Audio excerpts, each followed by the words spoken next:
fault, so it can't be as black or white or as like they're avoiding her completely.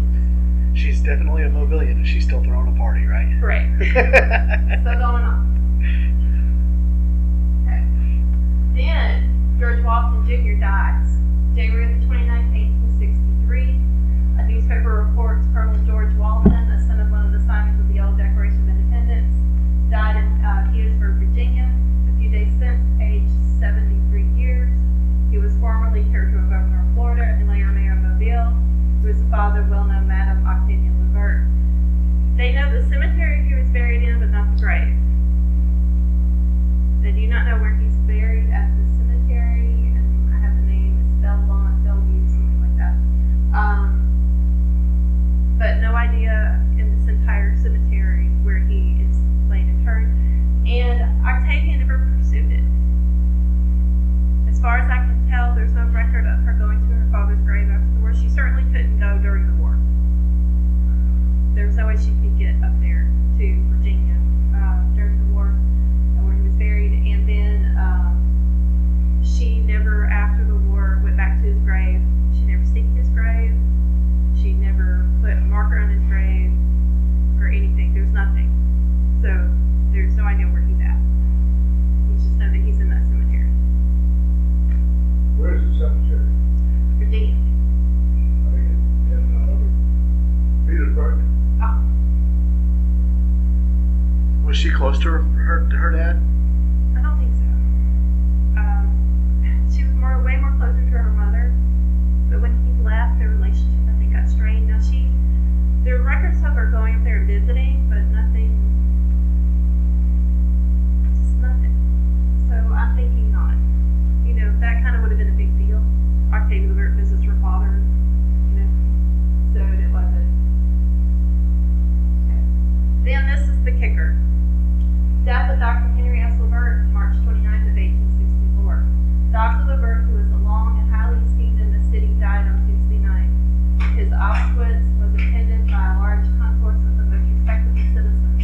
Few men have been more respected as he, and his death, although it has not been unexpected for a year, has given a severe shock to older citizens who long known him, and either personally or by reputation. It's hardly necessary to add that the widow is the distinguished Madam Octavia LaVert. I think he got sick in 1863. I think she did start tapering down the parties at that point. But there's very little record of anything at his death. He's buried in Magnolia Cemetery today. She is not, by the way. She is buried in the Walker family cemetery in Augusta, Georgia. So they were not buried together. It's kind of sad. Because they really did love each other. They were really dedicated to each other. Whenever she traveled the world, he was with her. He was her escort. So this really affected the family heavily. I don't know the status of the money at this point. I just know it had to be low. I just don't know what was going on there. I don't know. Okay. Beauregard, a Confederate. Those the dates. Makes a speech at her house, March 4th of 1865. March 4th of 1865. When did Mobile fall? April 12th. 12th, 1865. Early month before. The reports that Mobile has been evacuated are entirely without foundation, and he made this comment at her house. He was staying at her house. They were actually longtime friends. They grew up together in Pensacola. They spoke and wrote letters in French back and forth to each other. Have some of those letters, copies of those letters. They were very close, and so he's in Mobile. See, on the contrary, from what I can learn, they are determined to make a stubborn resistance. Beauregard made a speech there lately at the residence of Madame LaVert and expressed confidence that the city would successfully be defended. No state. March the 4th, 1865. Somebody will know this better than me, but by March 4th, were the Union troops already preparing to land at Fish River and march up the eastern shore? Well, they started on the 17th, but, I mean, obviously operations were getting affected. They were getting prepared to It was land. no big secret. Right. Oh, yeah.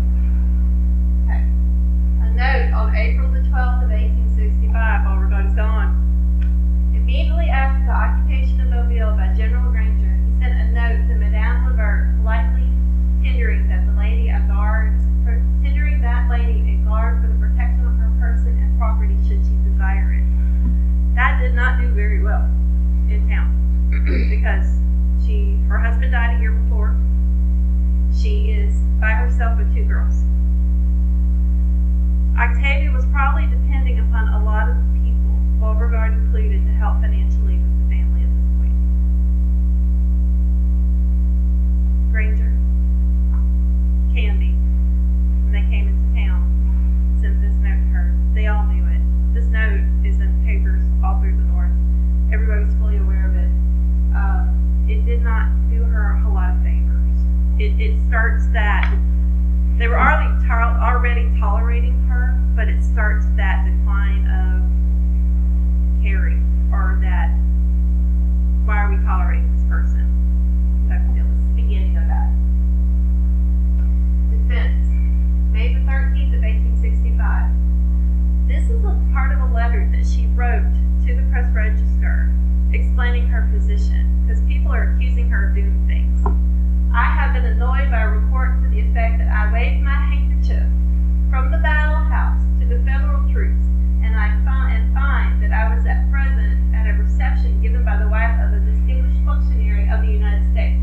I neither waved my handkerchief to the Federals, nor had the honor of being present at the occasion referred to. So the Federals were marching up and down the street. This includes African American soldiers marching all around Mobile streets, trying to keep the peace. And she is accused of waving that little handkerchief at them. That did not help anything. It made things worse. And also being at an event, and she says she wasn't there. Yes, this is June. Got May, June now. We're informed that the charming and accomplished Madame LaVert and her 2 daughters are the guests of Mrs. General Canby, and at their residence in the city. That would be New Orleans. Slowly, you see it's slowly less and less tolerant, less and less accepting of her and her humanist views in her actions. Leaving. July 24th of 1865. This is on a ship headed north rather quickly. Miss LaVert is still here, but her many friends at the North will be glad to know that she leaves for New York by the steamer for which bears this letter. She has suffered much domestic as well as general affliction with the past 4 years, having lost her husband. From a position of handsome competence, she is plunged into one of comparative need. She has received much attention from the military officers since the evacuation of the city, and has perhaps incurred some hostile criticism of her undistinguished welcome of the old flat. Not good. Who's printed that? That's the Press Register. And New York. They would share papers. You have to remember, whenever they would copy papers and copy to keys. So that was most likely John Forsythe writing that down. I don't know. John Forsythe skipped town. I don't know exactly when he came back. Whenever John Forsythe, the Union troops came into Mobile, John Forsythe loaded 3 of 4 printers in his ship and left. Okay. And then he came back. I don't know how long it took him to get back. It was a matter of months. I don't know if that was him. New York, July 27th. 24th, 27th. Madame LaVert, the celebrated literary queen of Mobile, is coming to settle down in New York to write her memoirs of the late Civil War. Who knew that? She was going to write a book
accept that Union troops were now in the city.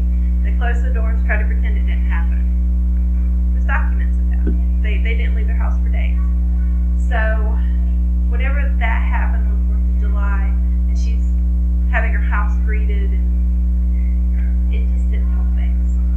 Back in the 90s, the Mobile Register had 100 years ago in history. Anyway, in 1999, they had Mobile celebrated its second annual 4th of July celebration. So probably the Spanish American War revived it here.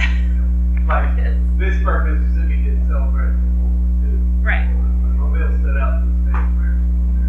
Yeah, it did not like it at that day at all. They did not sell, not the African Americans, they did, you know, Jews, the other demographics, the Creoles, they all did, but the rest of them did not.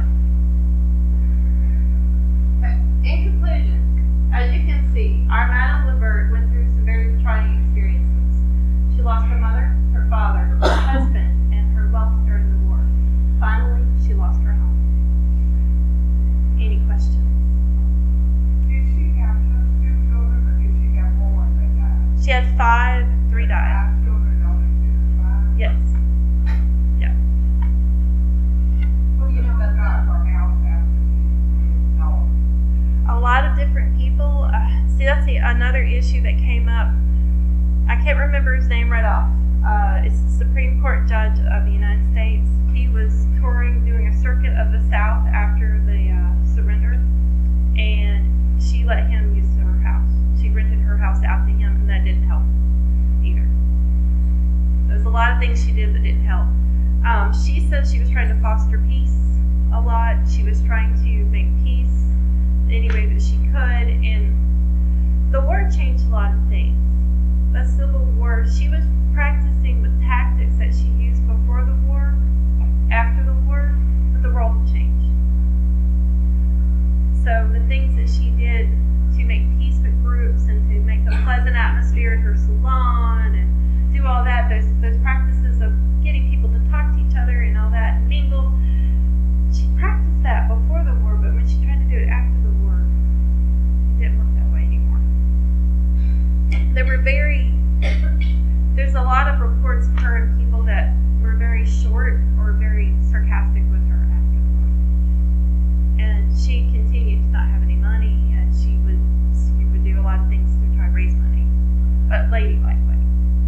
What about her education? You said she could speak fluent French. She obviously wasn't. Yeah, 5 languages.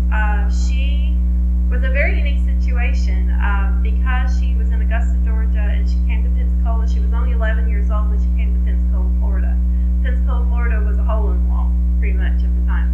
And there were languages. There was French spoken fluently in the streets, Spanish spoken fluently in the streets, Italian. All the languages, mainly the romantic ones, were spoken as an everyday language. They hadn't centered in on English per se yet. So whenever she went to Pensacola, she was exposed to that, and she just ate it up. She was a very intelligent woman, and so she just ate that up and learned it. And she even learned the Native American languages while she was in Pensacola, Native American songs, and she kept that history her whole life. So she was a very rounded person. Was there any recollection recorded of hers of the magazine explosion in Mobile? Because she was obviously still She's here. gone by then. No, she was here, but no. Okay. There is a hurricane, actually, of hurricane of 1855, a really bad hurricane that hit here in Mobile. That there is a recollection of her of that event. It's actually quite interesting. But What about her children? Were they educated at home or in schools or what? she educated them. Yeah, she was educated at home because Pensacola did not have schools per se whenever they were there. She was educated by tutors in Augusta. But this is interesting.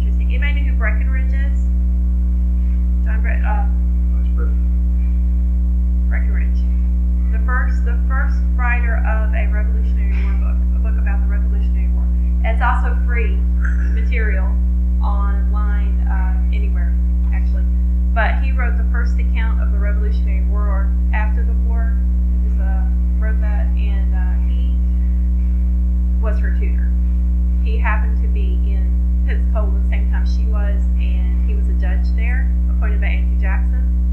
She knew Andrew Jackson, by the way. To Octavia. Everybody read that poem by Edgar Allan Poe? That was to her. That was the Breckinridge, the Democrat candidate for the presidency. In the Wasn't it 1800s. His father. Yeah, Yeah. was his son. Yeah, Breckinridge was her tutor, one of her tutors. He was called the Old Scot. What kind of relationship did Octavia and Augusta Evans have? They didn't like each other. More specifically, though, Octavia never says anything bad about Augusta. Augustus is plenty a little challenging about Octavia. But because Octavia was a Unionist and Augusta was a Confederate. Was that the source of the tension between them? Between them was just the politics, basically. I think so. I think it's Warguard politics. visited Augusta. I know Warguard visited Augusta Evans too. Yeah. Yeah. Well, he was here quite a bit. There's a lot going on in Mobile. What happened to the house? So what's down there now is just the dogs. What happened to the house? Whenever the tunnel was built in the 1970s, they tore it down. Yeah, the house was down, and now they have the courthouse. Where the courthouse is, right behind his office, is where they were about to tear his office down as well. By the way, that almost got the chopping block as well, but they respected him more than her. Dr. LaVert was actually pretty significant. His father, Claudius LaVert, came on one of the ships with Rochambeau. Anybody know who Rochambeau is? He came on one of the ships with Rochambeau, was a surgeon for the military, the French military, and he actually was in Virginia, and Dr. LaVert was from Virginia and came to Mobile. So he was the youngest son of Claudius LaVert. Claudius LaVert fought during the Revolutionary War. Both of them have Revolutionary War background. Her grandfather was wounded in the Battle of Savannah. I don't want to tell that because that's in my book. No, y'all have to wait for that cool story. Sorry, I love the stories, you just have to wait for that one. Paula and